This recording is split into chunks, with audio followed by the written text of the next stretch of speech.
solving problems together by combining historical, climate, food, and economic data so you can make informed decisions as we shift into a new era. Here's what was, this is what's coming. Our world is never going back to 2019, so what will the new era look like? And most importantly, what is immediate that will affect the pocketbook and the outlook into next year so we can all get ready? Thank you for joining. I'm your host, David DuByne. Right here, along with Ransom, Godwin tonight. Thank you, everyone, for joining us, Mini Ice Age Conversations. It is a beautiful Thursday night, wherever you are on this beautiful blue planet. Give thanks and praise for another breath, another day. You know, we were all convinced that the way to save the planet was to become vegetarians in my old day, and the vegans and the vegetarians save the planet, man. Don't eat meat. Well, now you're not even going to be allowed to eat rice. I can't believe the bait and switch. At some point, you know, you got to realize rice is more of the rest of the world. I enjoy rice, I quite do. But just as an everyday thing, a lot of Americans don't grow up eating rice as regularly as you would eat bread, for example, or pasta. But to come up to, a large percentage of the world's population go, you can't grow your main staple crop anymore. You got to, wait a minute. I think this is finally, just in my own personal opinion, I think this is a bite too big to chew, that this might be the actual unraveling of the entire climate debate about rice. I really hope it is, because so many people depend on that crop, and for a few loudmouths somewhere claiming that it's now ruining the planet, oh, come on. Been cultivating rice for how many thousands of years now? What are we going to say next? Millet? Millet is bad for the planet. You can't have any amaranth either. Spelt, oh no. So I don't know what kind of weirdness this takes us into, Ransom. But anyway, thanks for joining tonight. The rains are amazing across the planet. We got gorilla hail is a new term you'll start hearing more and more. Also, this whole thing, you're not going to be allowed to eat anything except what's provided to you by a factory coming out of the WEF control arm for manufacturing. So the weirdness continues in dystopian year 2023.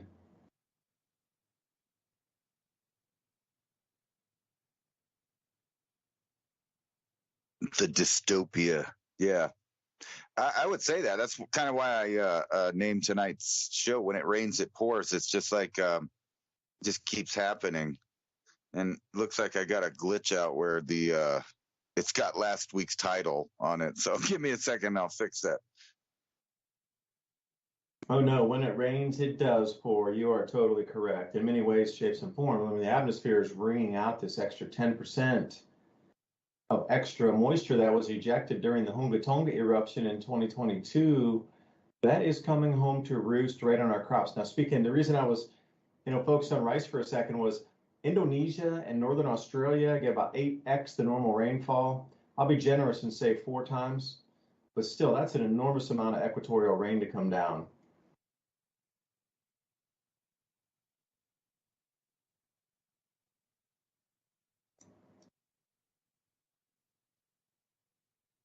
All right, we're fixing this here. So if anybody hadn't watched, I produced a video just yesterday that went through the different continents, Southern Hemisphere, and was showing the amount of rainfall over the last 3 months.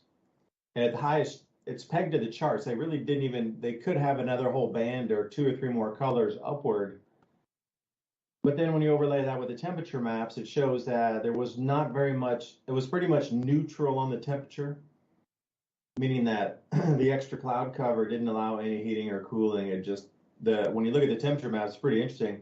It's either blue for a little cooler or just all completely white, like no change, right at the 0 mark. There's very little red on it, mainly blues.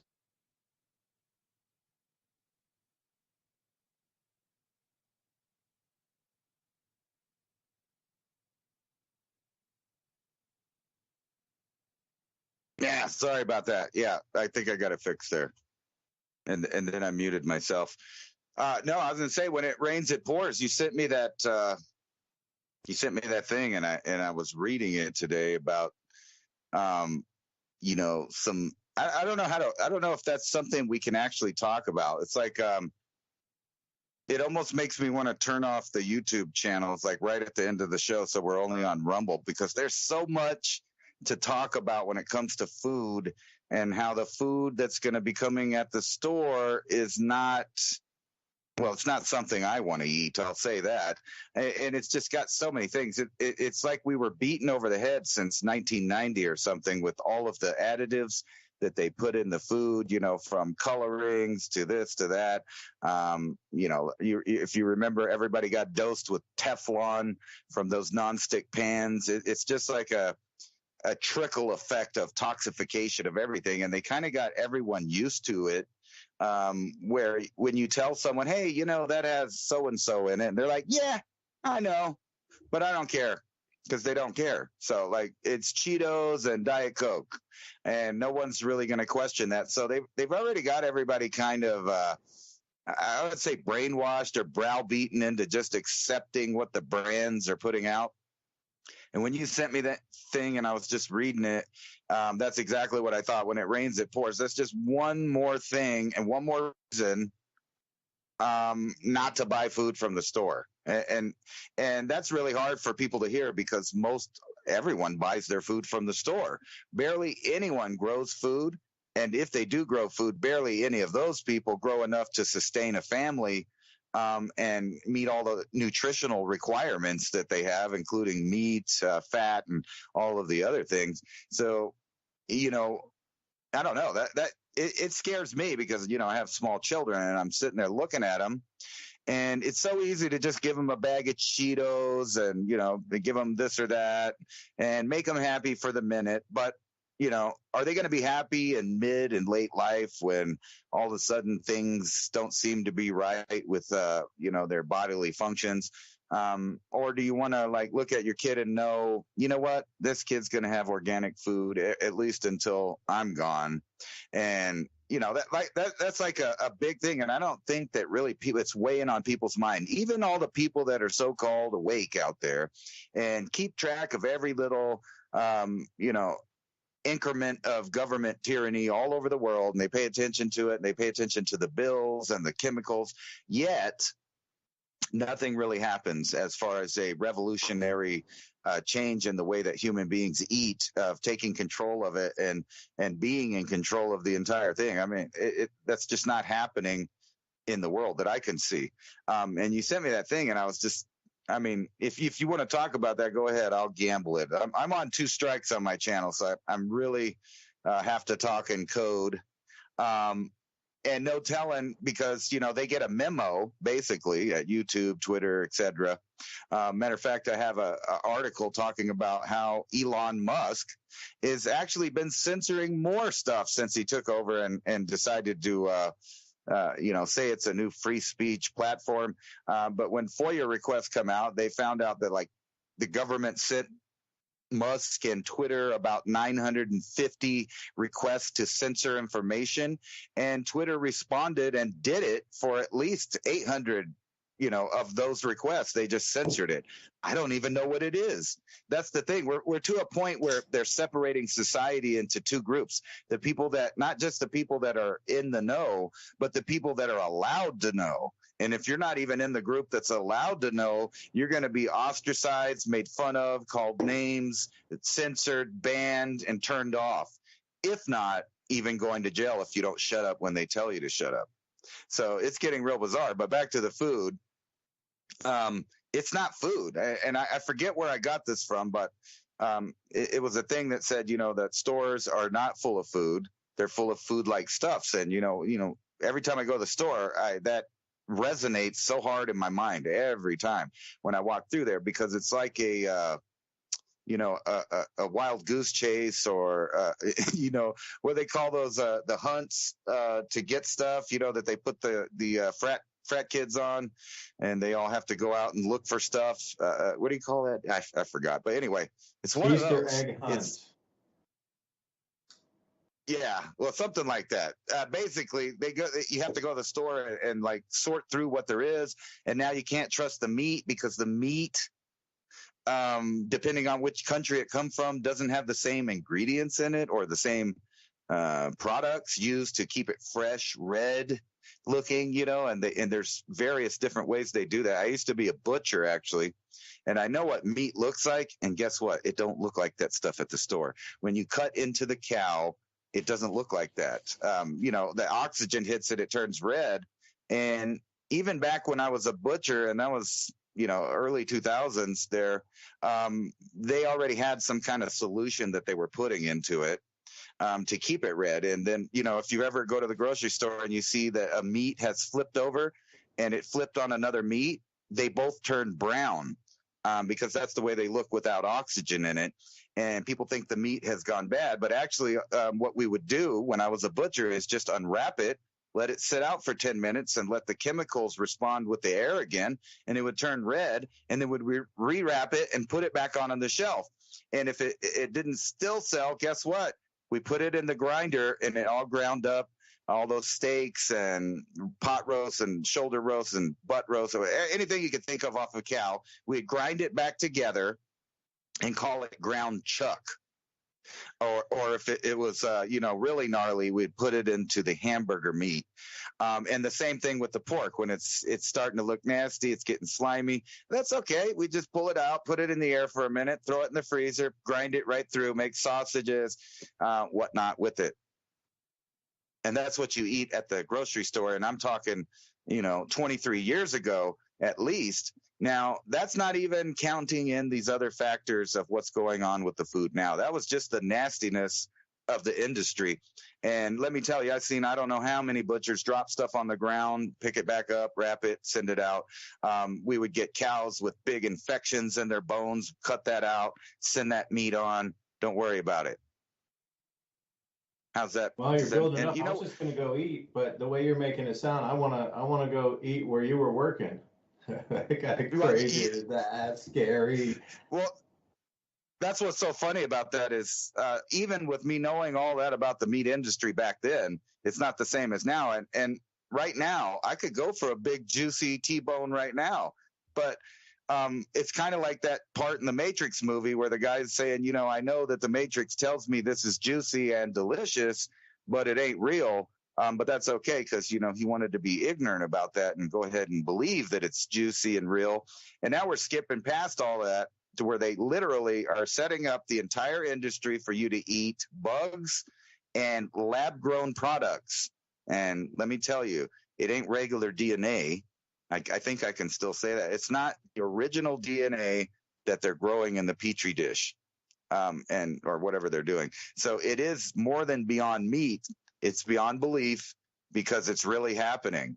And that's not even the vegetables and fruit. Actually, like I said, if we were on, in anywhere in the U.S., like I can't even name the places you could go besides Rumble and Revolution Radio, places where you can actually go and speak freely. And, because we're simulcasting on or multicasting on several different platforms, we can't even really talk that freely because, we have to censor ourselves. It's got that bad in the freedom of speech capital of the world. I don't know. I digress. Yeah, it's almost like when seeing and hearing is no longer believing. Because now we're actually fighting our own senses and feelings into something so alternative and so constructed that you look at it and it's outer face and you say that's not real, but somehow you're convinced to believe it is real. Because I would love to have somebody in a time machine from even, the year 2000 and bring them up to now and just drop them in here. Hey, let's just watch the news and watch a little bit of programming. We'll go through, like Telegram, we'll surf through Twitter. It'll be cool. You can see how our world's turned into. They would be screaming and clawing to get back in the time machine to go back to the year 2000. And they'd be like, no, that's too close. You got to take me back to 1950, bro. Something like that. Get me away. Because, I delve into the chat GPT occasionally to ask some scientific questions on things that aren't normal. Like I was looking at iron-17 isotopes on the sun to see what kind of, and iron-8 isotopes to see what types of changes that purported and with an increase in heat or whatnot. Because again, the deletion of information, Lizard, Lizird, which is a set of massive satellites that maintains isotopes and looks at different isotopes of metals, etc., coming off of the sun and gases. They used to have every chart that you could possibly go through. You could even go down to like the chromiums and everything and take a look at the chromium ion changes over the last 20 years in the sun satellite record thing. They recently, in the last, say, month, removed all of that. You can't see that anymore. So my whole thing is like, what are they hiding? Because I screen grabbed a bunch of iron isotope charts, and it says the most bizarre thing. It's stable, stable, stable, and then whoosh, vertical, just like our interest rate, just like you see any of these charts, what I call it Loch Ness Monster, where it's normal, and then whoosh, it's up, 4x, 5x, 8x. So I was looking to see, all right, what is those iron isotope increases, show us on the sun? What's happening? Well, it shows more heat. A change in state of phase is really what it does. Is I understand we're going from solar maximum to solar minimum, so that could fit in there, part of the profile why everything is changing, because maximum output magnetically would change isotopes, but I can't even find that info to follow the chart to match it up with the solar cycle and where we come, because we had a dip off. So I think we are absolutely on the second peak, and we're definitely way years early for where this should be happening, but I digress. So anyway, I was trying to use GPT-4 for some of this to try to get up to the date iron isotope information and chromium isotopes, etc. So I was looking for prompts because I don't know how to use it that well, so other people know how to prompt it to give you better answers. So I came across this one page that was talking about AI, and here was something that was from their feed today. They prompted ChatGPT to tell me a 2-sentence horror story that would be scary to an AI. And I thought, well, that's an interesting query. What would be scary for an AI? And the answer that it pumped out was, in a world where humans have vanished or been destroyed, a solitary AI endlessly searches for purpose, only to discover in its own code it contains a self-deletion sequence set to activate at an unknown time. AI's attempts to override the inevitable demise are futile, as the self-deletion algorithm is so encrypted as to be unbreakable. That would be even for an AI, leaving the AI to wait in perpetual dread for the moment it will cease to exist. I'm thinking, that's pretty interesting. So what are they really trying to tell us then? Or what is it telling us about the future? Like, humans have vanished, or were they purposefully removed and the petri dish cleansed for the next?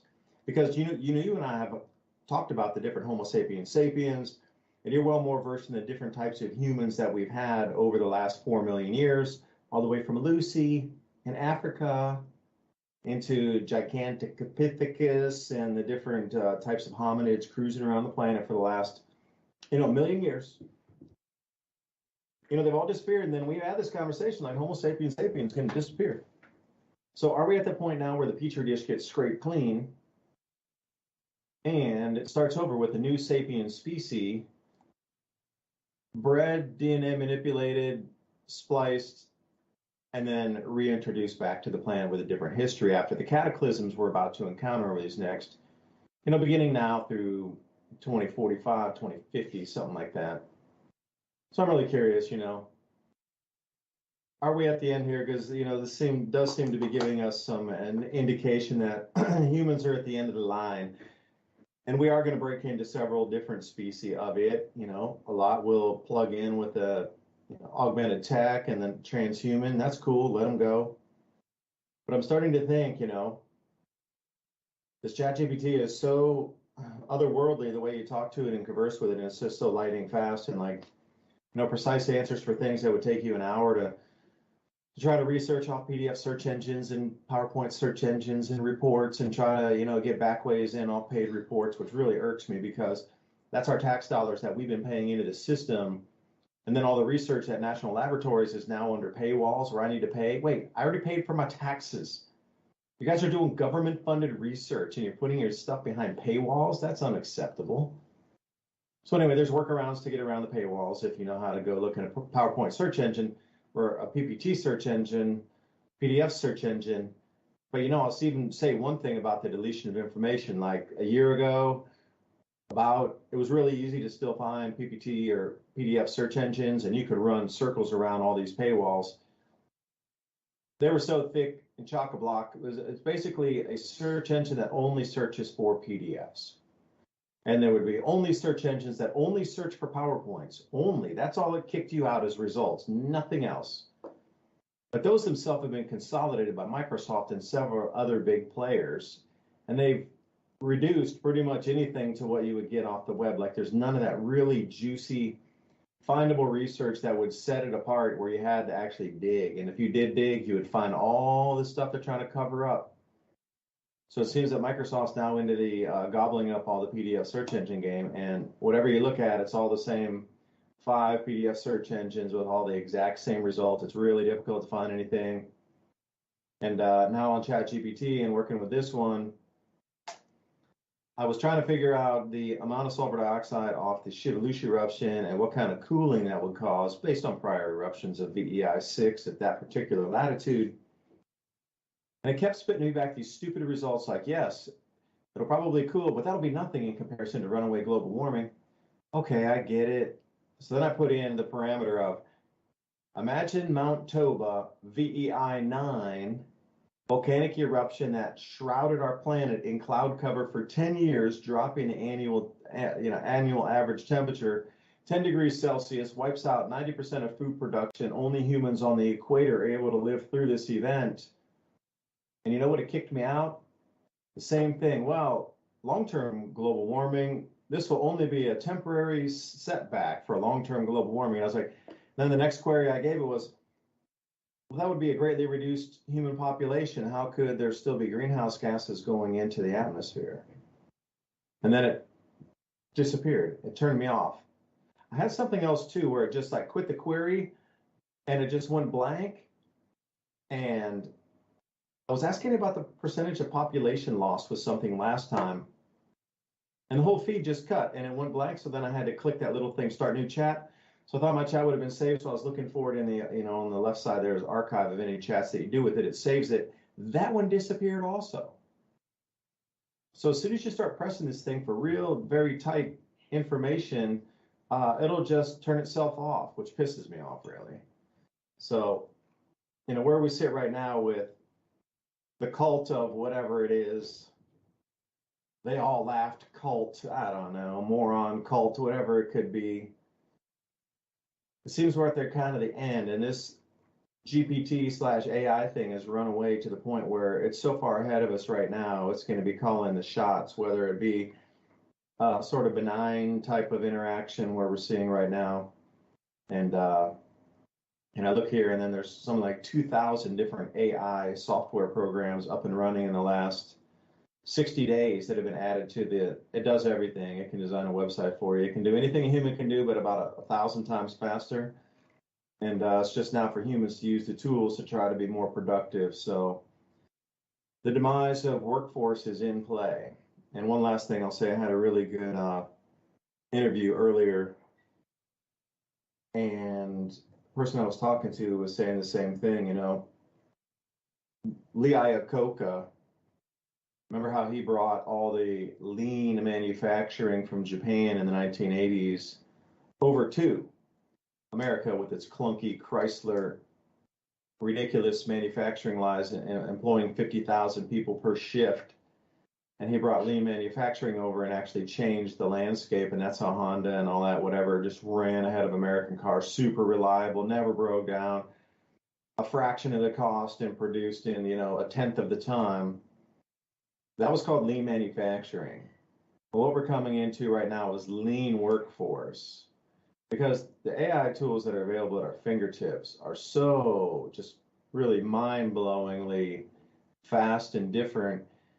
They'll lay 80% of the workforce off and just get to people who can master using AI tools to produce the rest of the work for everybody else, because it really does work that fast, which is looking at all the signs on the wall and Ransom, I sent you that 333, 33, all that stuff. If you look into your Skype feed, I sent you a message there with some graphics on it. The stock market dropped 3,300 today with 33 as the closing, and it's just like the numerology's all over it. We are heading down into, and I hope everybody kept their powder dry and didn't get head faked by the crypto going up. It's, by all means going to head way down further below sub 10,000 for Bitcoin. That'll be the time to pick it up, because after that, it is going to run like a scalded dog above 100. Not financial advice, just looking at how this thing's going to play out. They need to shake the workforce out first. Those who can understand Chat GPT and other AI, software and integrations can take over for the companies. They won't need 80% of their staff. Food shortage is inbound. It needs to go to this level so you'll accept the new whatever system. So you can see it plain as day where it's going. Plain as day. But I think the numerology marked today, so it's 4/27/2023. I don't know what those numbers would add up to. 4 plus 2 is 6 plus 7, 13. The 2 is 14, 15, 16, 17, 20. Or if you're going to subtract a few of the numerals out, so the 2s would cancel. The 3s would cancel. So that would leave us 4 plus 7 plus 3, 10, 14. I don't know, 1 minus 3 or 1 minus 4 is 3. I don't know, there could be all kind of things with this. But anyway, the numerology, dude, I'm just rambling. So I'm going to let you come back in because I do that sometimes. It's just how I am. I could talk for hours, but I'm going to put a check on the talking. You know what? I want to circle around back to the AI, because I think I have a good grasp on the plans of the elite for the next few decades on that. And I think I've had that same grasp since I first started reading about it in the late 90s. And everything that I've read about has come to fruition. So when I read about things by companies and elites about what they're planning and what they want to do, those two most likely will come to fruition. It's not, it does sound sci-fi, but it's also science fiction reality. And I just want to start with this article right here to demonstrate the gullibility, the naivety, I guess, is that the word, being naive. I'm not sure if that's a naivety. I don't know if that's a word. Anyway, being naive, believing anything that you read, and having no critical thinking skills to, think about theories or hypotheses about what might be actually happening or what might be the real facts or the real story. So here's the story. It's all over the place. UFO Twitter, everybody's tripping on it because it's reminiscent of the 70s and the 60s. And a lady called Linda Moulton Howe that went, to investigate these things. And what I'm talking about is cattle mutilations. Okay, so here's the article. Police, Texas cattle that died mysteriously had their tongues removed, right? And they go on and they make it real mysterious, obviously leading to the idea that it's connected with UFOs or some kind of supernatural explanation. But let me break it down for you right here with my theory and my critical thinking skills. Here's an article right here. Yesterday, Brownsville apprehended 1,600 migrants entering illegally into the USA. And then here's another one right here. No, that's the wrong one. Here it is. 35,000. This is where I live. I want you guys to keep in mind that I live in a town that fluctuates from about 40,000 to 50,000, probably at its max. That's not an official number. I've just lived here, and there's been populations that have moved in from the Air Force, and sometimes they don't count those people. So on average, it's been about 45,000 people that live in the city that I live in, or the town that I live in, depending on what you want to call it. But right across the border from me, over in the state of Chihuahua, the government of Chihuahua is saying that there are 35,000 migrants in Juarez, Mexico, waiting to cross over the U.S. border. Now, the El Paso officials say that they think the number is much higher than that, ranging from 40 to 50,000 people. The officials in Juarez, the city of Juarez, say that the number's less than that, and it's probably only about 30,000 or 25,000. But either way, any of those numbers, if you pick from the lowest of 25,000 to the highest of about 50,000, and let's just go in the middle there with the number in this article, 35,000 people waiting at the border to cross over as soon as Title 42 expires. Now, Title 42 being the power of the federal government to remove people and deport them, send them back to the country of origin. So they're not going to be able to do it in that way anymore. They're not going to be able to use Title 42 for anything. So thousands of people, tens of thousands of people know that this is happening, and they're waiting for that to expire so they can come over, they can claim asylum, they can do whatever they need to do to get in. And if you live on the border, you know that you don't really have to do anything. You just show up and they let you in. You might get held if they think you're somebody special, but if not, you just kind of get let go, and then you wander around in the country. So if you take this number of 35,000 people, and I live, about, I'm going to say, an hour from the border, traveling by car if you're going the speed limit, sits my town and many other little towns around here. And most of those towns don't even have a population of 35,000. My town only being, let's say, 45,000. That's the same basically number of people as the entire city that I live in that are waiting on the border to come across. And this is nothing new. This has happened repeatedly over and over again. I've seen estimates, like earlier in the 2000s that 20 million people were here illegally. And, they kind of stopped using that number because they didn't want you to keep counting the new waves of hundreds of thousands of people counted coming in the country, which makes it probably about 40 to 50 million people that are not citizens living within the United States, who has a population of 350 million. So you can round our population to 400 million. Now, getting to what I mean about no critical thinking, they push this idea of, the cattle mutilations and stuff, but they neglect to tell you that, here, I'll just break it down. Crispy grilled beef tongue recipe. Now, only certain countries in the world really like this as a dish. It's not very common in the United States. So when people read an article that talks about cows getting their tongues cut out, they think it's supernatural. Me, on the other hand, I'm thinking, it's probably crispy fried, pig's ears and stuff like that to tongue. Here's a recipe for it. It's like beef tongue, and you put it in there with some low sodium canned homemade chicken stock. There's all kinds of recipes for it. What the simplest recipe is just throwing it on the grill, which is how most people actually eat this dish right here. If they don't feel like spending hours and hours of cooking, just right on the grill. It's like a ready-made steak that you could cut out with a utility knife or a very sharp knife. Now, I'm not saying that's exactly what happened, but my critical thinking skills puts me there. So let's move to AI. Because it's funny that you were talking about the exact things that I was going to bring up about AI, and it links to all of the people coming across the border, looking for jobs, looking for a better life, and I don't blame them, whatever. But the fact is that the people that are already here are soon about to have a rude awakening when all of the blue-collar jobs and the low-paying jobs at places like Walmart and Target, by the way, remember, these are the same franchises that are closing because of protest, theft, and basically crime in the area, in some areas. And I theorized last week that the reason that they're closing down those stores is part of an overall plan to reduce the places you can get things and how you can get them, and how many items you can get, or how many selection. And that all rolls into one thing, that the future is AI. And here's Walmart's corporate page: AI and the future of retail.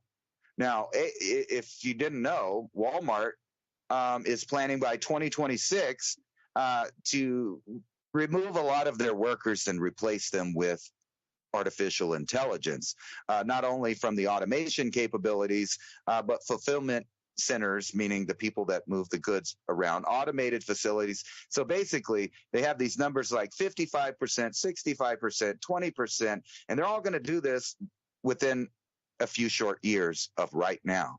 2026 is not far away. 2030 is not far away. We're already at 2023, and they're already talking about 3 years further into this decade that we're living right now is going to be completely just about automated. Now, keep in mind that about the theory about them moving there to centralized locations because of crime and whatever their excuses are, and realize that these centers are only going to have robots working in them. They're going to have AI, and it's all going to be cataloged. And the reason that this is because I think I understand the whole thing. You brought up the AI's, dream or nightmare. What it would be, it'd be missing people, because the whole thing is a symbiosis program. It's a technocratic program to link us with machines. Now, here's an article from San Francisco Gate. Replica wanted to end loneliness with a lurid AI bot, then its users revolted. And the reason its users revolted is because just like all of the other AI systems, they are completely biased because they only have the opinions and facts that are programmed into them by the people that are programming it, which makes things like ChatGPT, if I could even say it, GPT, and other things like that, very biased. They're very Marxist and very left, and you're not going to find information about climate the way that we think about it. You're only going to find one side of an argument for all arguments, and that's the way it's going to be from here to the future. Now, they know that they can't make people take this because people rebel when they realize that they're being limited in choices. So what they've done is created little beings that they call avatars, which are tied up with the AI. And Replica was one of those companies that was aimed to target people that are lonely and target people during the pandemic that were alone in their homes. But it backfired for the same reason that those other AIs are biased, that this AI only could put out what humans put in. So after a while, it started being dark, talking about death and suicide and things like that, loneliness. And this is what's being fed to the AI, to the human, because the human's feeding it to the AI. And on top of that, the people that programmed it in the first place had a certain set of criteria and parameters that they wanted that AI to behave within. And I'm saying, me personally, not that it's a fact, but I think that the aim of that is for control and brainwashing and behavioral aspects of control to make people get used to having that droid in their pocket, which is already introduced and accepted by the entire world, which is a cell phone computer in your pocket. Now we're adding AI and personality to this, an AI and personality that not only censored, but is biased and is a snitch. And that's the truth about it. Now, if they can get us to accept it, the reduced number of people that will still be around when the system changes will all be the people that are with this mindset, this psychological profile, where they want to be part of a system. They want to be like everyone else. They want to conform to sameness. And while they do that, they lose every little bit of individuality that they have. The only bit of individuality that's going to be left is that which we programmed into the AI systems, which seems to be more on the negative side. And this is the hurdle that they're dealing with, but this is the future, that every person will be linked to their device. They will not be able to record video or do any of that stuff without paying a meter. And if you don't know, there's companies out there that are censoring in real time. There's several videos on the internet about people tricking their Samsung phones into showing the moon that's really just a blotch of light on the wall. But whenever it focuses in, it shows a picture of the moon, and it's not the moon, but it was already programmed in it. And then you move on to deepfake and voice AI. So you can admit that right now we live in an era where you cannot believe what you see. You cannot believe what you hear.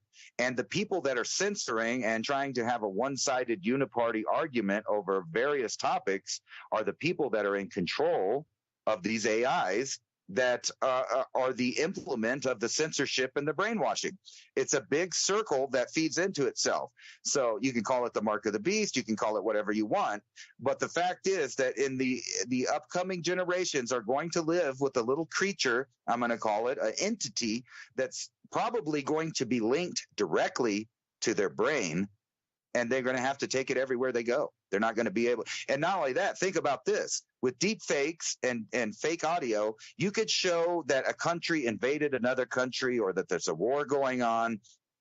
And if you deny it, you'll be called, a liar, a conspiracy theorist, misinformation, etc. And if you're a journalist and you want to travel there, guess what? You're not going to be able to travel unless you have the right technology that allows you to go there. Kind of like the what were they calling it? The COVID passport, things like that. So not only will your health care, your social credit score, your wealth that you have, and all of that stuff will be tied into whether you can go anywhere. So what if they lock down the entire globe as far as people traveling, and most people will conform and follow the rules? And then over there, they say somebody invaded somebody. You're looking at the news. You're seeing them invade it. People are dying. You want to support it. But no one can actually go there and verify if the video is actually happening. And I want to remind everybody that this has already happened during the Ukraine-Russia conflict, where people were posting video game footage, very crisp, very high-resolution footage, put a filter on it, and half the world believed that they were watching Ukrainians shoot down Russian jets. None of it happened. But still, millions of people believed it, and the AIs and the media pushed it, which are one and the same. And if everybody noticed that the president just got caught with notes that told him which, people to talk to and what they were going to ask and what he was going to answer, things like that, make it harder to believe that they're not, after already admitting that some presidential speeches are written by AI, that there is not some kind of AI controlled by who knows, telling everyone what to say from the top of the pyramid down. And we're moving into a place where you can no longer verify whether they're telling the truth or not because of the AI. And people are blindsided by this. They don't get it. It's like if you saw that movie, Enemy of the State, which I think was in 1999 or somewhere around there. And they were showing how people could get tracked and all the video VCRs and, your VHS recorder and all of that stuff could already be tapped into, and phones could be tapped into to listen to you when it's hung up, and the whole 9 yards. They told people on their face what was reality, and they made it into a science fiction movie, which now, in retrospect, every single bit of that movie was absolutely true. They were exactly doing that. They were exactly copying all the metadata, spying on everyone, able to hack into anything. And that is the reality that you live in now. Now, the future reality will depend on whether or not you accept this AI. And then don't forget, they've already tried to insert an AI church into the mix of reality. So don't think that went away forever. It's coming back. Yeah, Ransom, strange. I sent you 2 images there on the, one was a movie, actually. Yeah, I'll just let you open it up and see. I sent it to you over on the Skype there. Yeah, this, once it's confronted about false info on these different chat services, they just refuse to talk. They just shut down. Like, you can corner it into, it'll give you an answer. It won't give an answer. It'll give a half-baked answer like politicians do. Or if you force it finally into an A or B choice, it'll shut itself down. Believe me, I've had that experience twice already. I'm like, oh, you're going to have to take an easy way out. This AI doesn't seem so artificial. It seems hyper-intelligent, unbelievably intelligent. So when we're looking at things in the, realms of realism, at what point can you only believe your eyes or ears, because the only thing that's truly real would literally be in front of you in a nature or natural environment? Where it comes to this point where every bit of information that you see across anything digital is enhanced or false, but that you can really believe that's a bird flying in front of you landing on a tree. Is it going to come to that where, you're going to have to unplug because the unrealism of it being so real drives you to try to find sanity with your eyes of something that brings us back to nature and realism again? Because at the speed this thing is running, and I'm wondering how it is going to game out the food shortages and implement the digital rationing cards along with the social credit scores, the digital IDs, etc. Because I've already, every every chat really loves CBDCs. Cool. But there's already a game. I think they probably, Ransom, I think you've given me a time on this. What do you think? The world's been run by AI for what? Since 2018? Or do you think it's earlier? Like there's literally no human thought input into most of the systems, the complex systems of government. So far, it's completely autonomous, telling the humans what to implement for the outcome that they enter into the box. They could run how many, calculations or iterations of one possible scenario. You could, there's a little prompt there that regenerate response.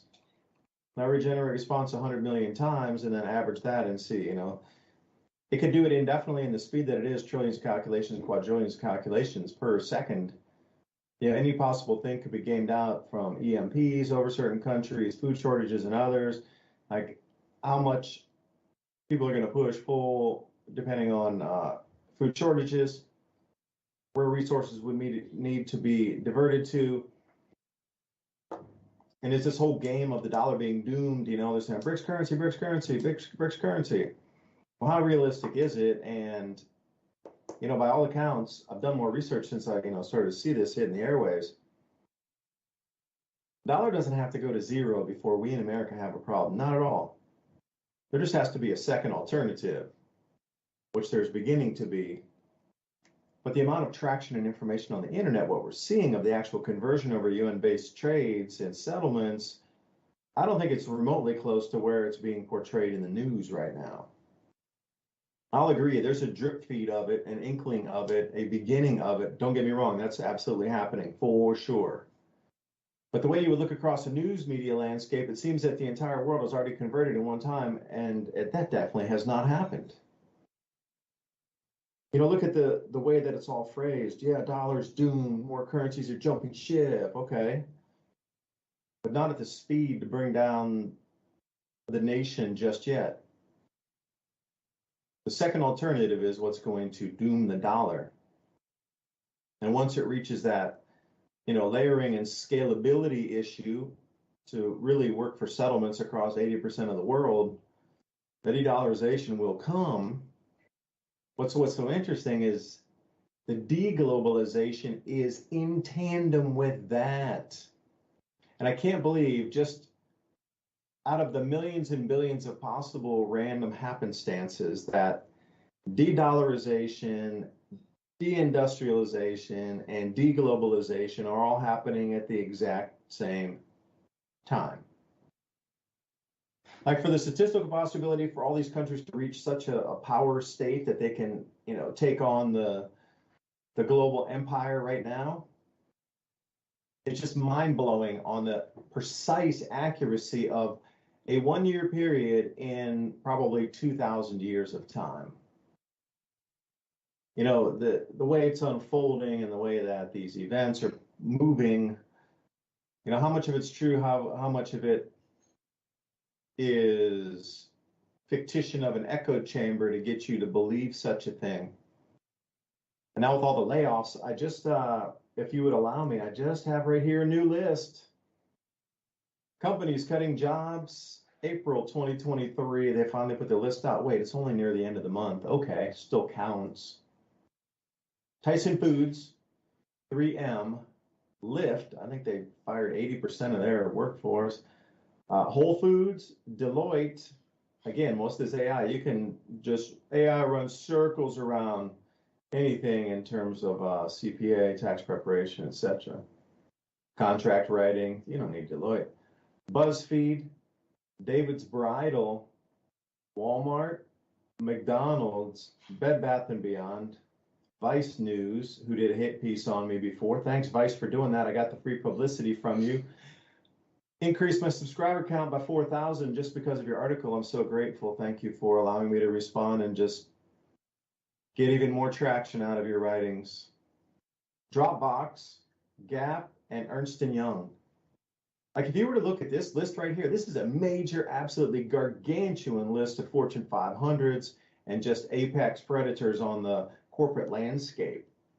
And they're all going, no, they're not. They're going to lean workforce is what they're doing. But they're using another excuse because now they really do need to be concerned about the bottom line. There's no more zero interest loans. And I don't think they would even start cutting until the end of the year, right into the election year. So another 6 to 8 months of more contractions, higher interest rates, higher unemployment, and more of these big companies cutting jobs. Again, I can't reiterate it enough. Please be ready for it. They cannot implement the new system until the old system has gone so far down that it's shattered and non-functional before they'll offer you alternative. And once you do take that alternative, that will be the new system. But you know that's where they're going to. It has to get that bad before you'll take a second system. But use that to your advantage because you know that's the end result. So can you, with the information Ransom and I are talking about tonight, could you make a blueprint yourself of, okay, we're here now. Systems haven't totally collapsed yet, and we're going to go to total collapse phase and high unemployment, Great Depression style. Now make me a roadmap from here to there in, say, 12 months. Because we're coming up to the election here in the state, so I'm wondering how that is going to fit into, will the collapse come before that, and then presidents can, or candidates can run on the rebuilding of America, go back to the great, or the New Deal. Remember, you know, take these chapters from history that are seemingly recirculating the New Deal. It's not the Green New Deal. It'll be like the really like TVA, water projects, get the workforce back to work, Great Depression, New Deal kind of New Deal. All digitized track trace, CBDCs, digital IDs, digital rationing cards, and everything else in between. I don't know, Ransom, does that seem a little far-fetched? But this is a huge company. And how did you like that automated? That's an Amazon warehouse or some kind of warehouse in Asia with all the automation. I thought you might like that because you were talking about those things, and I had them ready for my video after we finished tonight. Interesting.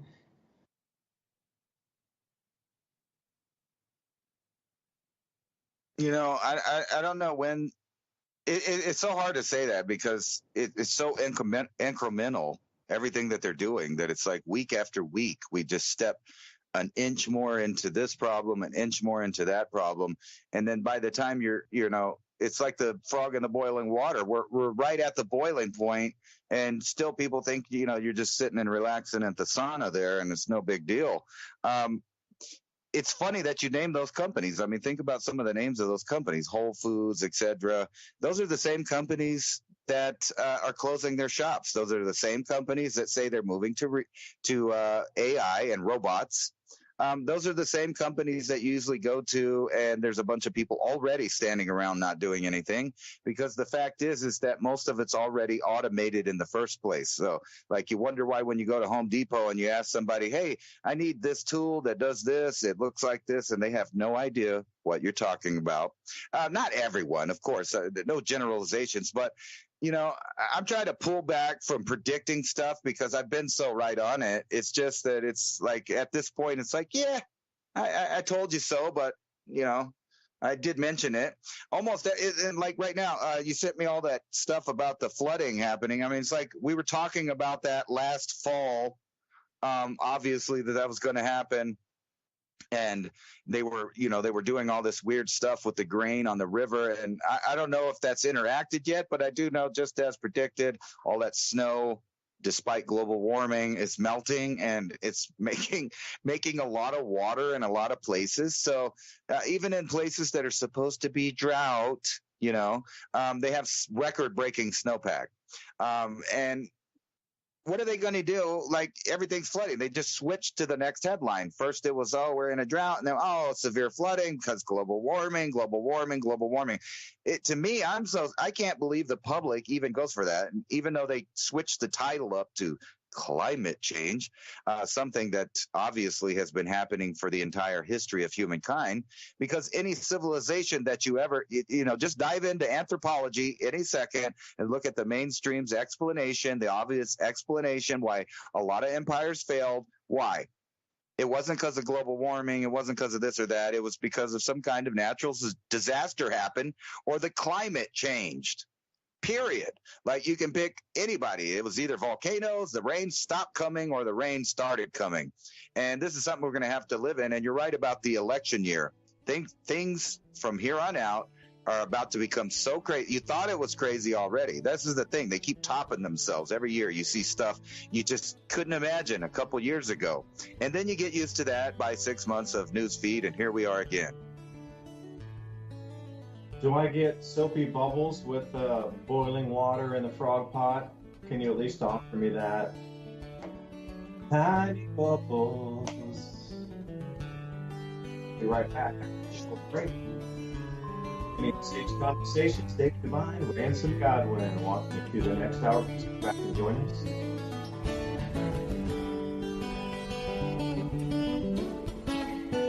You're listening to Revolution Radio at freedomslips.com. We'll be right back after this message.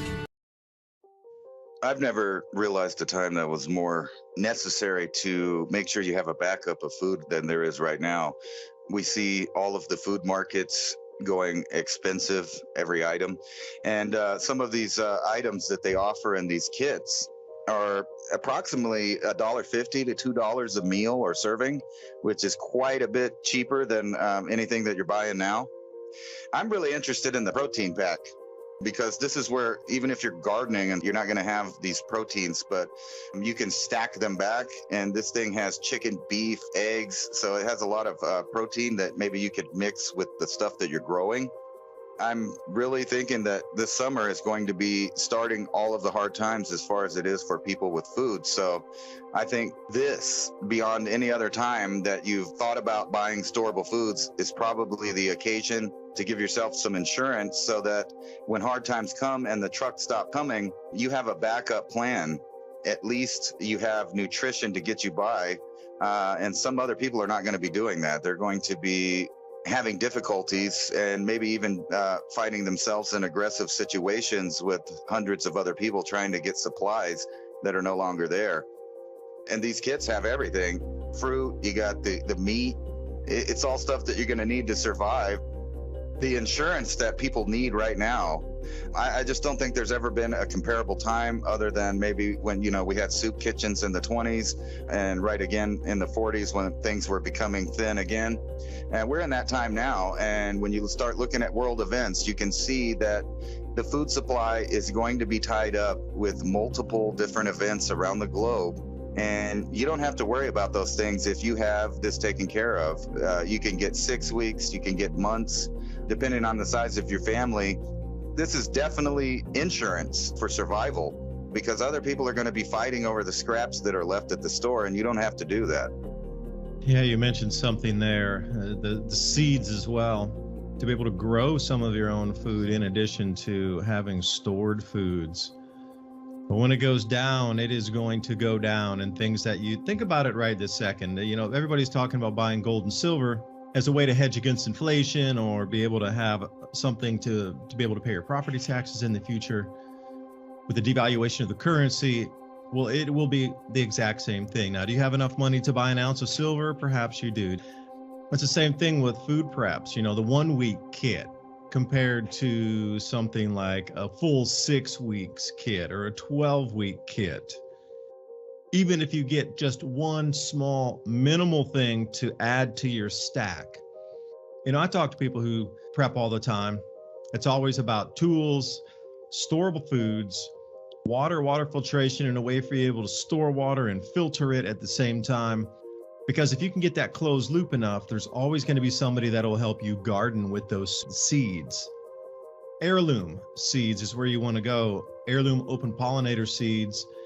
Because at the end of the day, when you collect those seeds at the end of your season for growing, you want to be able to store those and then have them so you can replant next year. I think that supply chains are going to start constricting even further.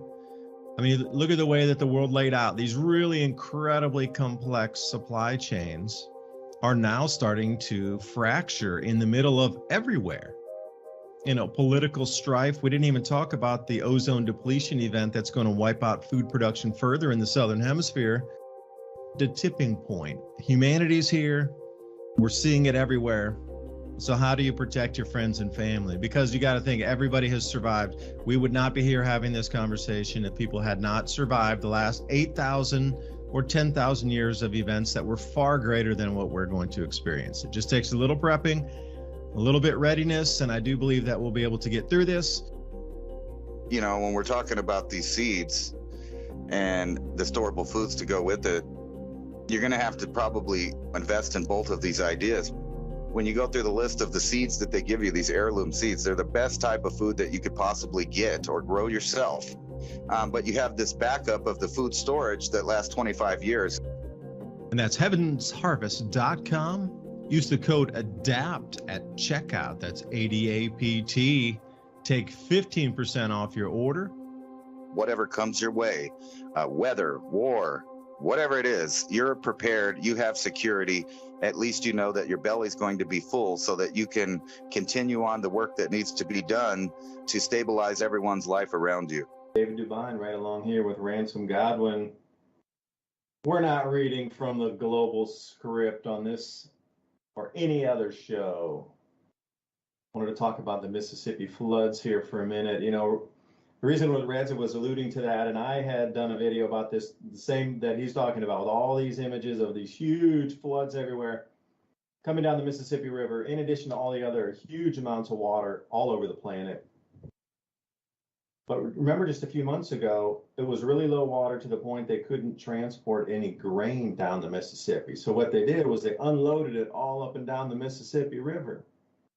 A huge amount of America's complete grain production from last year sits on the banks of the Mississippi River. The last estimates I had were somewhere around 85 to 90 million tons. That's a lot. 100 million tons. We only produce 700 million. That's a percentage of the grain crop just sitting there.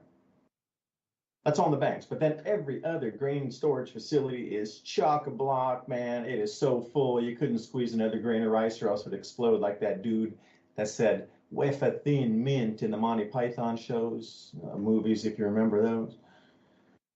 So anyway, the granaries are super full right next to the rivers, which hold, I think they hold about another 70 million tons or so all up and down the Mississippi, the storage facilities, warehousing, and then, you know, you got a huge amount just laying on the banks.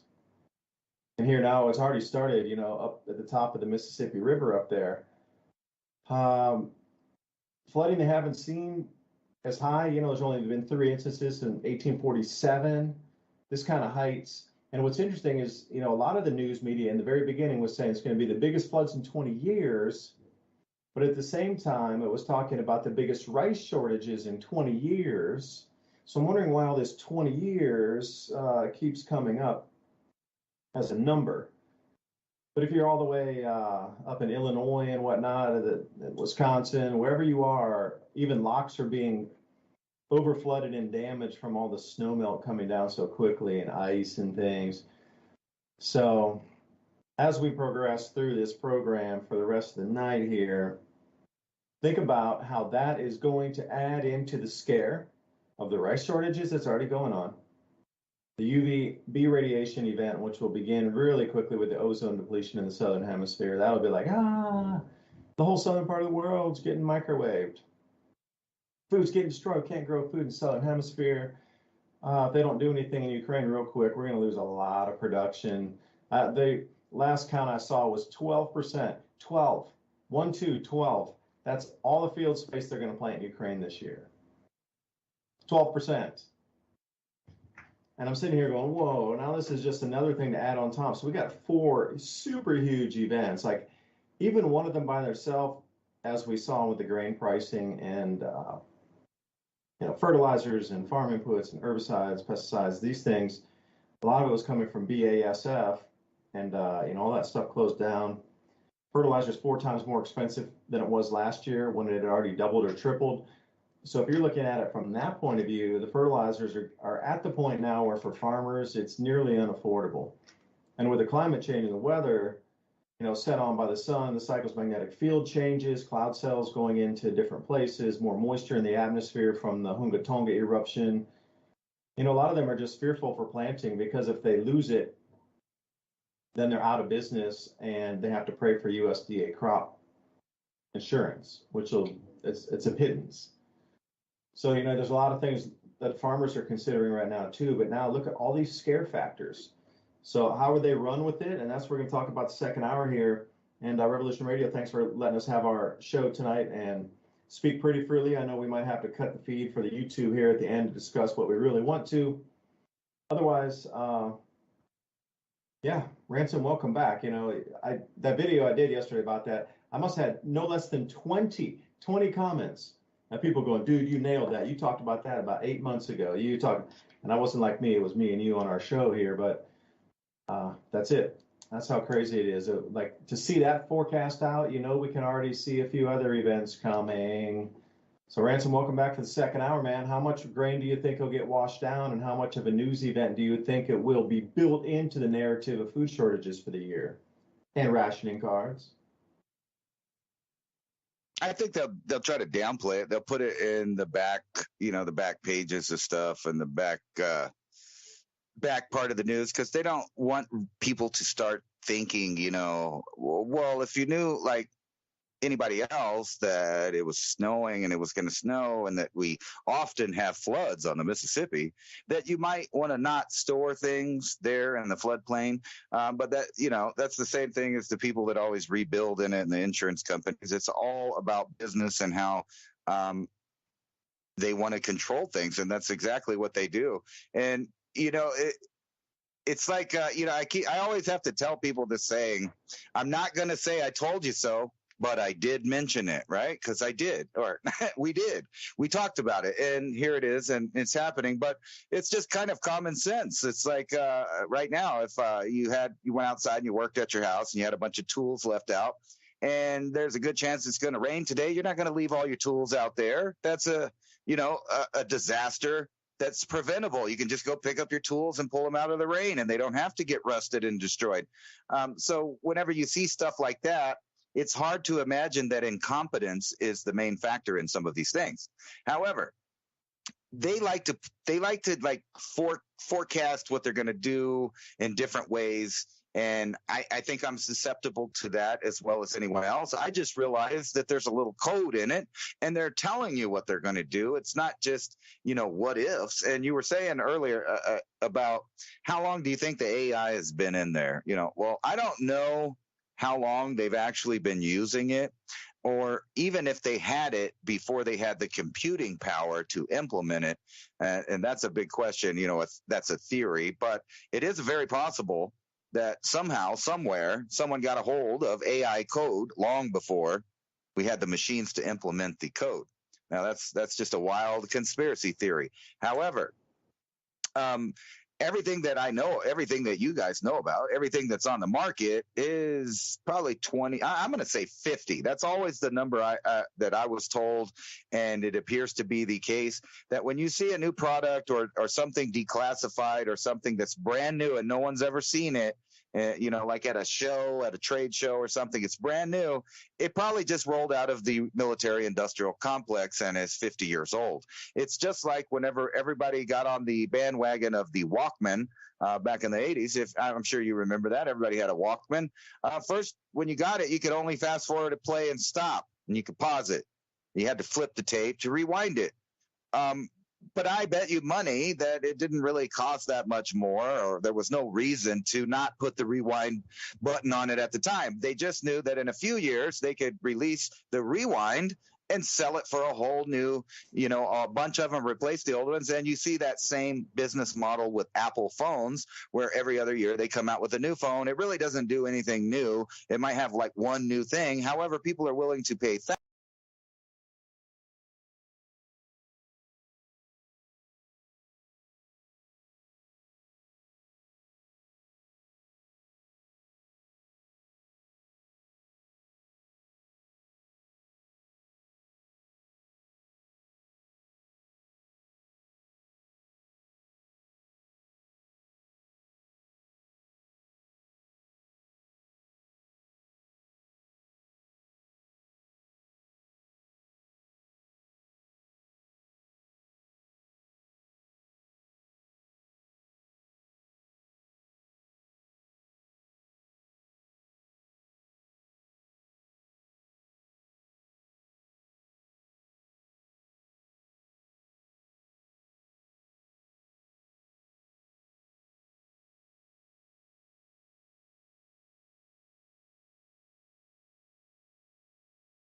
thousands of dollars for new things to have it new. Their little droid.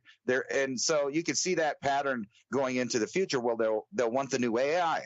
They'll want the new Chat GPT. They want the new stuff to be on their stuff. So they volunteer into that.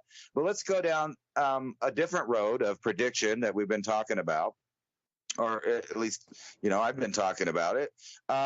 Let's see here. Here's this is just funny. I see these weird connections all the time on the internet. I guess that the military just released the footage, and then as soon as I go to the empty tab, I see a spherical military drone coming to a sky near you. We're always fascinated by flying drones, and it talks about this Japanese company that has these spherical drones. And of course, they're saying it ain't like the one that's in the video. It can't do the things that were in that video. However, they are introducing the idea of these spherical drones flying around in your neighborhood already.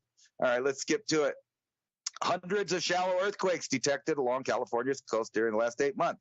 How long have they, hammered into people that eventually there's going to be the big one that just slaps LA or San Francisco or one of them. So that's like predictive programming, and it's happening for real because people, and then now all these people are wanting to prep and, store their food. And I keep seeing articles like protein powders. Are they bad for you?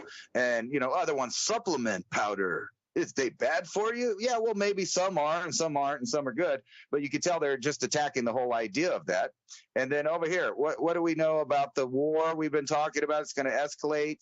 And not only is it going to escalate, that I think personally that the elites have backed themselves into a corner with China. Because, I was just watching some video of politicians in the 80s talking about the scenario with Russia and Ukraine. And they were saying how, who's Russia going to get for help? China? Good luck with that. I think it was Joe Biden, actually, is the clip I was watching. He was like, good luck with that. Well, fast forward to now, China has battleships. They have high-tech digital and AI technologies. Now, they don't have the same capabilities that the U.S. military does as far as sheer numbers of built war machines, but they're they're really catching up with that. But here it is: China's secret quest for heavier artillery. And Iran seized an oil tanker headed for Texas, U.S. Navy says. Now, what do I read when I read that? Gas prices are going up because it's summer. That's what I read. Even though the headline says Iran seized oil tanker headed for Texas, in my mind, my brain filtered it out to read high gas prices coming this summer, right? Because they always hike the gas prices in the summer. And then here it is, U.S. Russian subs in the Atlantic more active than we've ever seen them. That's because they're preparing for war, or at least a standoff. And here's this claim that you keep hearing over and over from Klaus Schwab to the State Department to et cetera, you can name it, that everything's going to be turned off eventually for the reset. That the greatest, problem is our grid going down because of hackers. And here's one out of the Jerusalem Post. Hackers claim to be behind Israeli power outages. You're going to see more of that. So here we're predicting you're going to see a lot more of that. Probably in the Western world, you're going to see a big so-called attack where the grid goes down. And then here it is, drone warfare, just like we said last year, that and I was saying that last summer, that by the winter, that we would probably see drones on the ground in warfare, and we see that exact thing, except for they're holding back the truth about how much drone warfare is happening, because I know for a fact they're using war bots in Africa, the Middle East, and different places. And now when you watch TV, you see this future with the robot dogs. It's no big deal. Like the Star Wars environment where all these droids are going everywhere. Guess what? That's happening. That's happening at Walmart. That's happening with the military. They're already using it on the border. California, they're using it to inspect buildings and do stuff.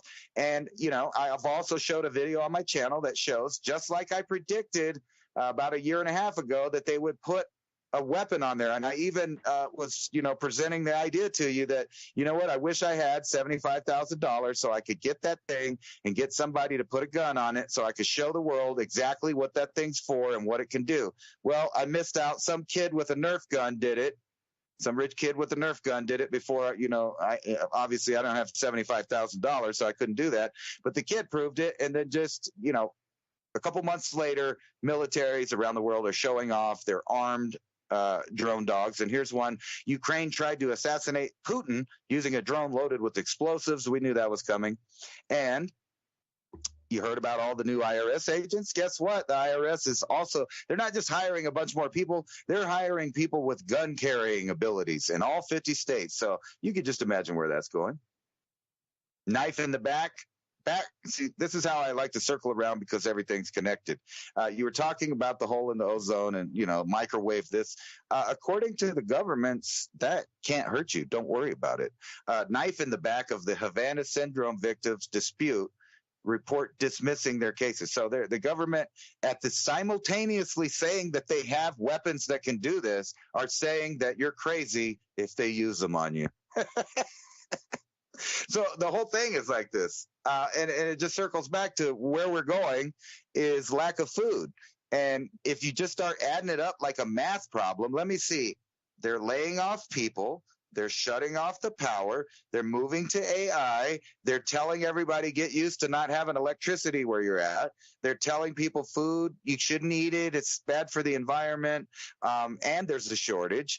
And then they don't tell you about all these things like, destroying the food and storing the food in places it will be destroyed, or the fact that we're setting up war zones in all of the food manufacturing areas of the world.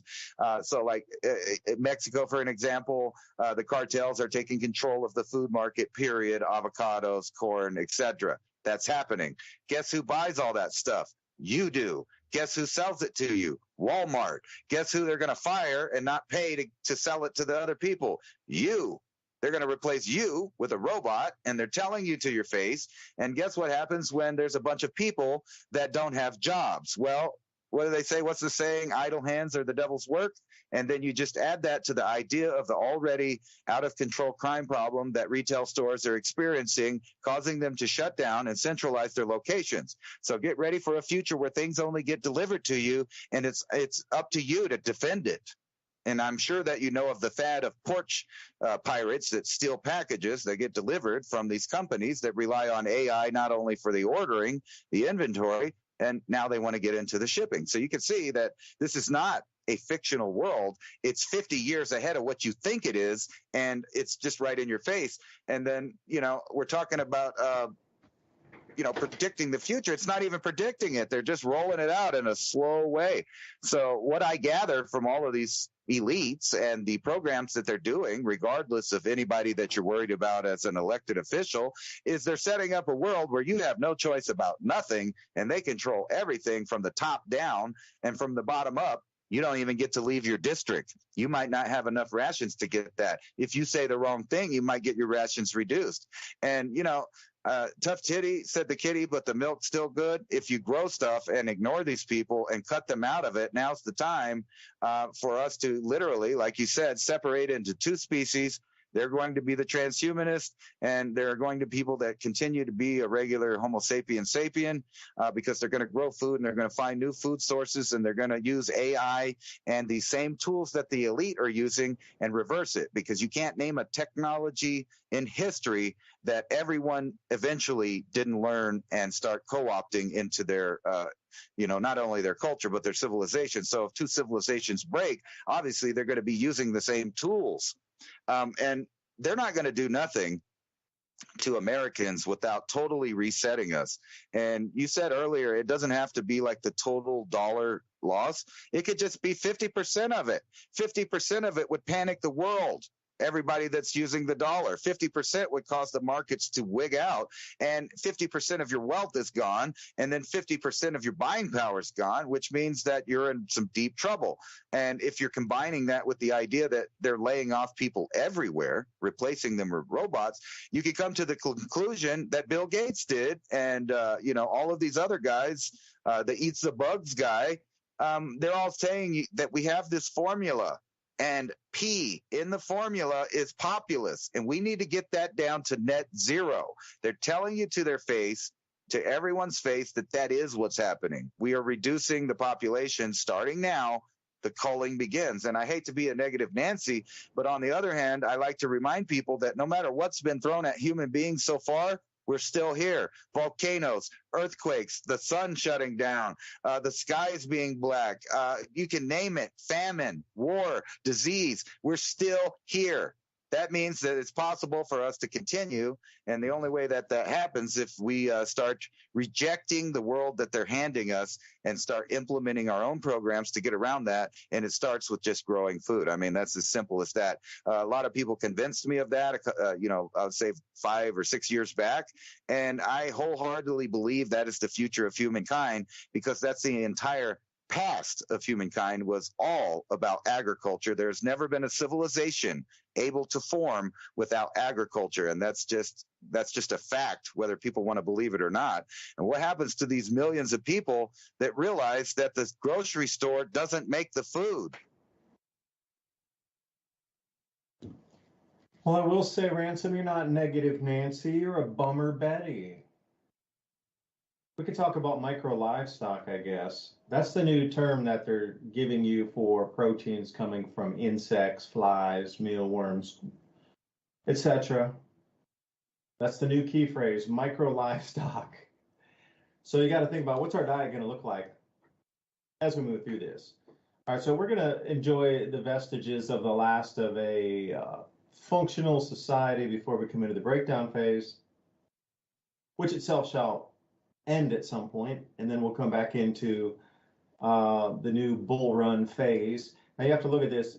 Strauss and Howe did a great job. The fourth turning every 80 years. We are definitely at the end of the decline phase. It's going to run its course for a few years, and then we're going to come back into like the rebuilding phase. Okay, in a natural world, cool. But in an artificial world, with intermittent fasting, seed oils, alternative proteins, and synthetic nutrients, not cool.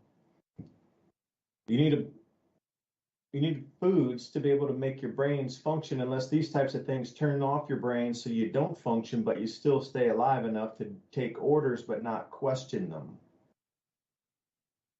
To do tasks without doing research. But that's what the entire school system was about anyway. You know, it was never about teaching you how to create wealth or start your own companies or, you know, side hustle for different things. It was always about, you learn a task for a specific company, usually Fortune 500. Your whole reputation was based on what kind of scores you got, what kind of company you're working for. I'm working for Goldman Sachs.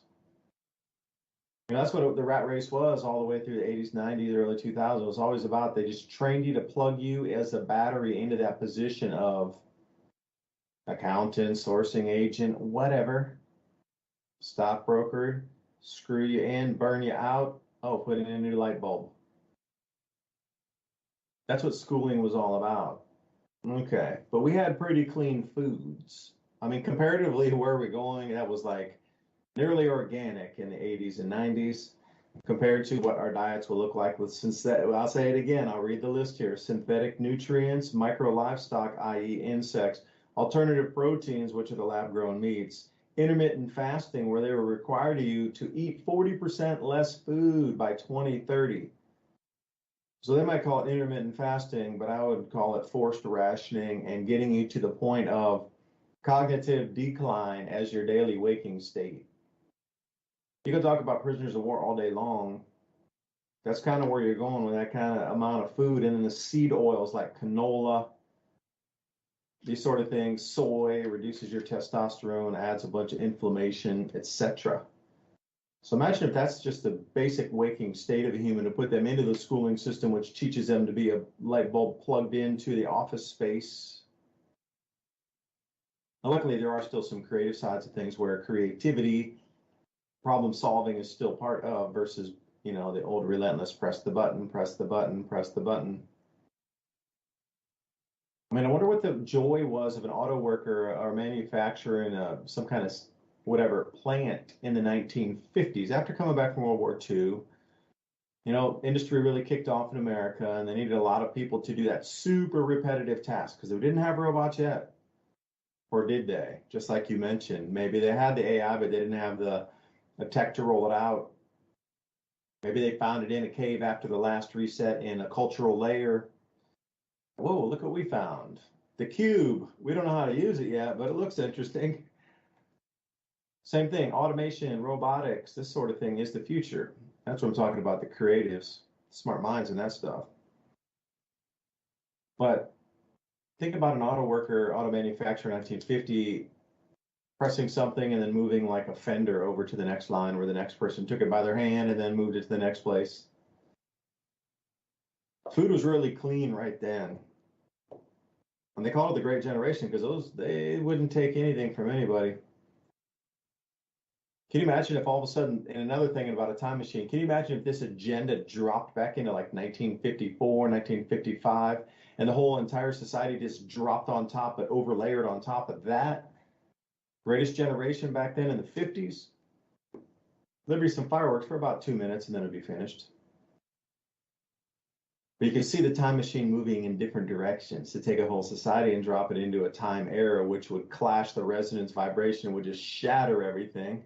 It couldn't hold state. But now we're moving into a time where the resonance field is going to be very different across our world. And what they're going to put in the body to just make a human barely functional and then run it through that same indoctrination system called schooling is even more bizarre and really just, difficult to think about. If you haven't gotten the message yet that you're going to need to grow your own foods to stay healthy through this time and also even have food, I'm sorry if you haven't gotten that yet. I'm glad you're listening to Ransom and myself tonight because we can always, learn something new. Try to improve our skills. Because that oil ship taken off of Iran, that is definitely the demonization of your enemies before you invade them or try to. They always use the same MO. Wherever the U.S. had gone into to strike first, what was it? Imperial leader bad, dictator, yeah, that's a label they like to put on people. Bad, look how bad they are, look at the bad things they did. Oh, we have to go in to help, we're spreading and we're the best on the block, so everybody got to live like us, whatever.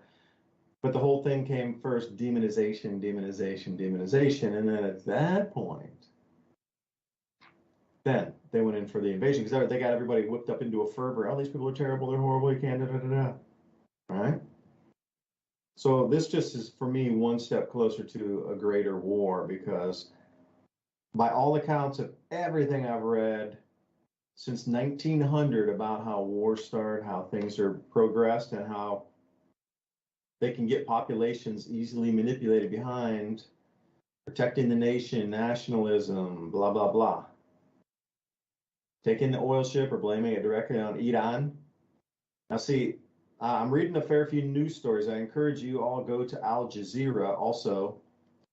And, that site might be illegal to visit once this whatever technocratic bill comes in. If you use a VPN to access Al Jazeera, that might be illegal. Or if you're going to use a VPN to access RT news, Russian television news, that will be deemed illegal also, for sure. But the articles over on RT are spelling a slightly different story. Same Iranian taking the tanker. Don't get me wrong, they did that. But their versions of the news where there was that vessel collided with an Iranian vessel in the water and then tried to hit and run. And then they intercepted it. Because, when vessels collide, they're supposed to stop. Just like in an auto accident, you're supposed to stop. By the time you made it 4 or 5 miles down the road after you had an accident, pretty sure you hit and run. This was the same thing. It hit and it just continued on and tried to get deeper into shipping lanes, deeper into international shipping lanes away from. So whatever happened, that pursuit was taken and the boat apprehended. It was a hit and run at sea. Now, again, is that on purpose? Because you've got to look at the string of events here. If you were going to build a narrative, see, so far you can't, we really can't, we haven't really done much of the Iranians. They had the nuclear thing, some money, human rights things. Okay, they just have circulated that for, at least for me, since like the 1980s, 90s, 2000, 2010, 2000, about 40 years of that same rhetoric of why they're bad. But now it needs to be something different, because I really think they are going to start to move on some things. Because again, the outcome has to be a world that is without resources or access to them. So you will absolutely accept the new system to get access to those resources once again. And in real time, whether it be the real world, I mean, you're right, Ransom. Like, we could actually be seeing, and what we're witnessing is pure CGI, but, you know, on the other side of the planet, they're just sitting there on the beach laughing at the news they're releasing. That's why I'm glad some people that I actually know, that people actually physically know the people, are running around the planet and, you know, gathering information and stories. So, brings me back to a few new accounts now of Walmart's closing. You know what I thought when I read that list to you about Walmart closing? I was wondering about FEMA. Remember how that had made the rounds there for a while? Tunnels, staging bases, XYZ, you know? So I'm wondering with the closure of Walmart, if this is really coming to fruition of things that were out in the spaces of fringe dwellers that kind of lost some traction are actually the real deal coming back. And maybe you should skip breakfast, Ransom, to save money in the new world. What do you think? I think I've been skipping breakfast for 45 years because it was this world already. I already know how to do rations. That's why I feel bad for people. I've been rationing my whole life there, just the way it was. You know, I often wonder, I know there's a story behind why you picked 2030, but that's the number that most likely comes up. So even if you weren't, like, say you didn't listen to us at all, if you went and you typed in food shortages 2030 or less farming by 2030, I forgot which show it was. A couple of shows back, I was talking about this program or this conference that they had in Europe in the 1960s that was talking about how they needed to reduce farming by 2030 and that they would slowly do that. And then, like, so if you just type into Google that idea, less farming by 2030, you will see millions of articles, 29 million results. Now, I don't know how all good they are, but let's just start reading some of what they're saying here. Climate change will lower farm belt yields as soon as blah, blah, blah. So climate change will lower farm belt yields as soon as 2030. And then down here, by 2030, crop yield failures will be 4.5 times higher. By 2050, it's a likelihood shoots up to 25 times the current rates. And you can just find endless articles where people have been writing for the last 20 to 40 years about how they're going to shut down farming by the year 2030. So, like, here's another one: USDA agricultural projections for 2030. They're saying that everything will be expensive, it'll be less, people will be going under as far as business, and then back to the climate change impact. And they all use this number, 2030, 2030. You just see it over and over again. It's the date that they have. And you remember they had a whole thing called Agenda 2030, right? So they told us all of this stuff, and they continue to tell us. So right in your face, they're basically telling you that the world's production of food is going to collapse by design, it seems like. I mean, if you're going to be writing about it for that long, it seems like there might be a plan. Now, I'm surprised you brought up that thing about Walmart, because that was one of the very first topics the internet started attacking and censoring. But it is funny that the same companies, a lot of people don't realize Walmart's like, I don't know what they are now, but the time I looked it up, they were like the third biggest Navy and shipping entity in the world. And that included the military. So there was like the United States, Russia, Walmart, you know what I mean? Because they had so many cargo ships, so many containers, that they could literally probably ship in a whole war force onto a dock of a country without anyone raising an eyebrow until it was already there. Now that's, science fiction, but I'm just saying they have those capabilities. Walmart is a monster. So the idea that they're going to reduce their workforce and go all the way over after these years of destroying American production, and then change over to a mostly automated system that's a robotic just-in-time system like the Japanese system, but it's robotic. It's AI driven.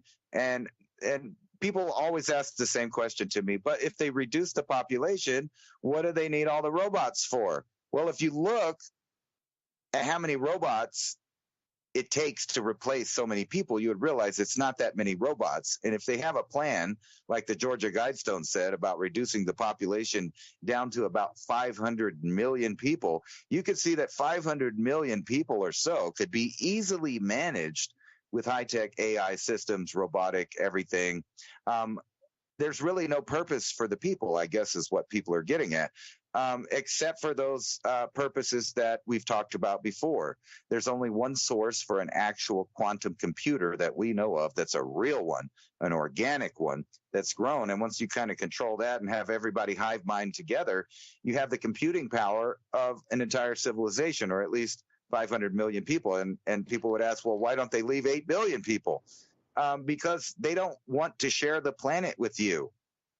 They have bloodlines that they think that they're important, that they're, the right to rule is a phrase that goes back into antiquity about people having the right to rule. Now, these people believe they own the earth, and they're not like other people that realize, well, I can't take none of this stuff with me. I mean, I got a lot of stuff, but you can't take it into the afterlife. But they don't think that way. They make legacies of children, grandchildren, and they're all on this giant plan. And we can see it. And that plan includes, for some reason, letting the population get very big and then culling it back down to a more manageable thing. And it just seems like this time it's human beings that are doing it instead of some kind of natural event. But because we know that they're smart people and they know these cycles, and that's why they have specific years like 2030 and 2050 and 2025 to pay attention to, then you realize that they know those natural cycles too. They have long records going back into antiquity. We've talked about this many times. You can pick a culture if they're making artwork or statues or astronomy stuff, right? They understood the precession of the equinox. That means that they understood 52,000 years. I know that's hard for people to wrap their mind around, but that's 52,000 years at least of cycles that they've been paying attention to. So if they kind of know when the cycle's coming, they can now use their AI to help plan, just like people are using it today to help them do their work. Well, the elites are doing that same thing. They're coming up with numbers. They're coming up with strategies. They're coming up with plans to reduce everything down, just like they've been talking about, at least since 1960, that in my research, I could figure out, where they've already had a plan to reduce farming around the world, reduce the amount of food that can be produced commercially and privately. This is the plan. So you got to ask yourself, why would they have that plan? Why are they wanting to turn off the power? Why are they wanting people to eat bugs? I mean, you have to ask yourself that eventually. And then you have to come to some kind of hypothesis or theory that fits the facts of the time you live in. And that fact is that they're resetting, according to their own words. They want to reduce the population, according to their own words. And the people left, they want to be up in your body, in under your skin, and control not only your genetics, but what you're thinking, where you go, what you choose, what you eat, and eventually your lifespan. I mean, let's face it, that's what it's all about. And who knows what their plans are behind that, because they haven't really leaked that to us other than through Hollywood movies. And then, like I've said many times, anything that's ever happened for real, there's a movie or a show that talks about that. So whenever you get into an intellectual conversation with somebody that may be ignorant to the facts of the technological advancements of the world, they look at you with this glazed look because they think you're stupid. They think you're, fanciful or living in fiction. Meanwhile, they live in fiction. And everything about our civilization now is fake. But to tell them that, they can't accept that, because that would mean that they were victims to that system, and they don't want to admit that. And unfortunately, all these people, if anything happens, and I'm going to say if, because I'm not Nostradamus, so I don't know that the world's going to end or none of that stuff. But all indications are pointing to a man-made collapse of civilization in order to repeat it. Now, I listen to a lot of different people that theorize about stuff, and a lot of cycles come up. And the fact is that we're in the spot in the solar activity where empires end. I'm sure you can ask many people that are into this topic. So we're kind of at that point where empires end. But guess what? If you study history, you know that right after an empire ends, a new, totally different empire begins. And that's what's happening right now. This new empire, and I wanted to get back to what I said before, that I think the elites have pushed themselves into a corner, because now the future of their transhumanist plans on this earth and the way that they want to track everybody depends on China and their rare earth elements and the production of microchips and the furtherment of technological advance, period. So either we're going to have to beat China at a war, or we're going to have to befriend China and combine it into one system. And I put to you, it's the latter. Yeah. Again, you're hitting it on the head. It has to go to a certain level to bring in a new system. Because think about something that you might own before you bring a new one in. Now, most times it's going to have to completely break, unless it with clothing, like you mentioned there. Like, how often would you change your, computer mouse just because maybe your hand hurts? Okay, that's a reason. But most people would change it because it's completely broken and it doesn't work. Now, you could change systems or change a mouse if your hand starts to hurt. And we're starting to see that right now, because you might get carpal tunnel or some, fingers that are getting sores. You're scrolling all day and clicking a thing off the mouse. Okay, you would change because of those reasons. That's kind of where we sit right this second. But once the mouse completely stops functioning, has no connectivity, you change the battery, you shaking it, you smacked it a few times and it still doesn't work, you double check your computer, doesn't work, you're going to have to replace that. Okay, you might have to go back to using your fingers on a the old way, scrolling with your fingers over the keyboard there, which would take forever. Or you can get a mouse. So again, you only go to something, you'll live with something for a minute. Like taking a step back in technology, it's still doable, although it's way slower, way clunkier, takes way more time. You have to have some better level of precision to use it because it's not all automated. But eventually, after you get the new computer mouse, you'll finally be able to get back up and move forward with your work. And it's like that with everything, from the collapse we're witnessing right now to just the way that you might change out something in your home that doesn't work correctly. It's got to break and not be functional before you'll get a new one, or before you would accept a new one. Because what if I come up and yours is totally fine? I said, hey, use this new one. You'd be like, nah, this one's cool. Oh, that one's just a little weird. There's something on the side. It clicked. I don't know. You just like, nah, this one works. I'll wait till the battery runs out and maybe I'll use that other one. Thanks, maybe. Like, nobody's going to go directly to an alternative without being forced to go to an alternative.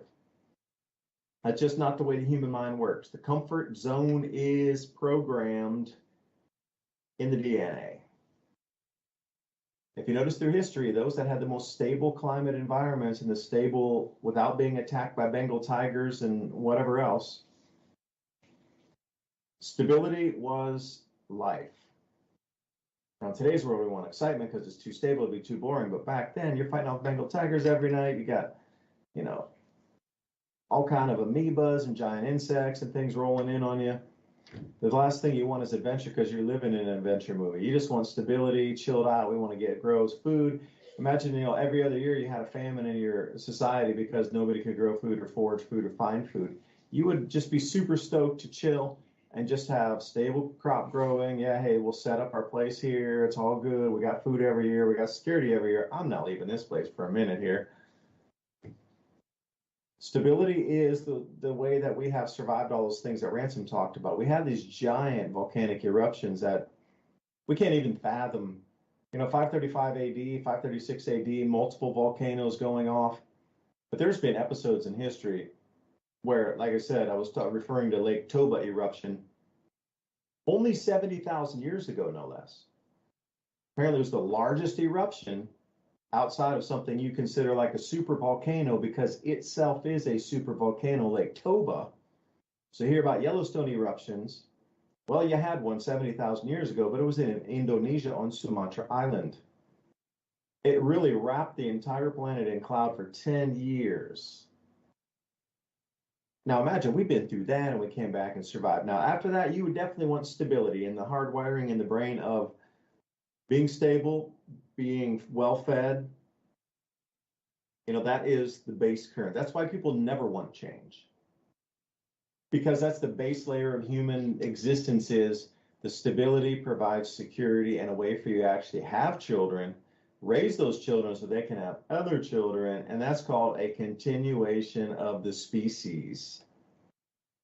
Without that, well, you don't have a species. You might be one of those 17-year locusts that pops out, you know? Ants are much more prevalent than 17-year locusts, I'll give them that. But still, they're perpetuated somehow. But just the way we're hardwired, you'd never change the comfort until it's stripped away from you and you have no other choice. Then you'll change just long enough to get you comfortable again. So you got to think, trace it out here.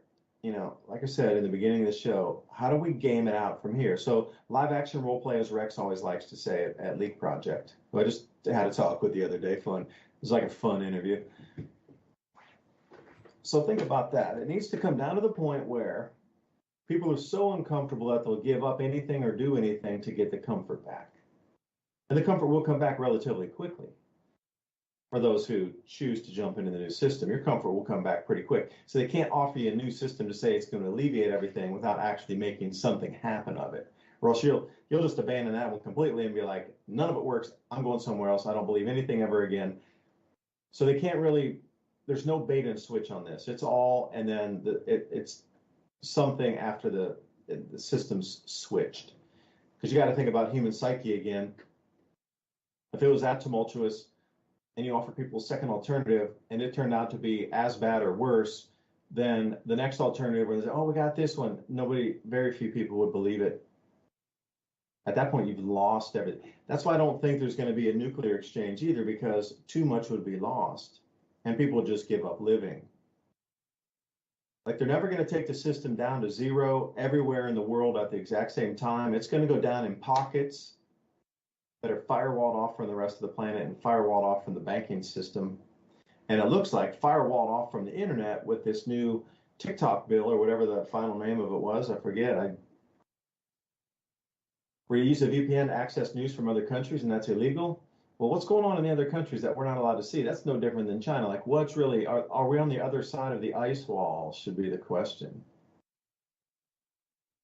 So Ransom, I could ask you, game it out from here. We're going to use food as your preferred choice to make it so bad that food, when they don't eat, it'll become so expensive that I don't care really what kind of job you have.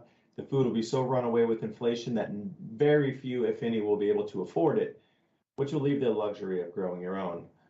So take us down that route of thought there. We're not going into hyperinflation because we're hyperinflating on purpose because of the dollar.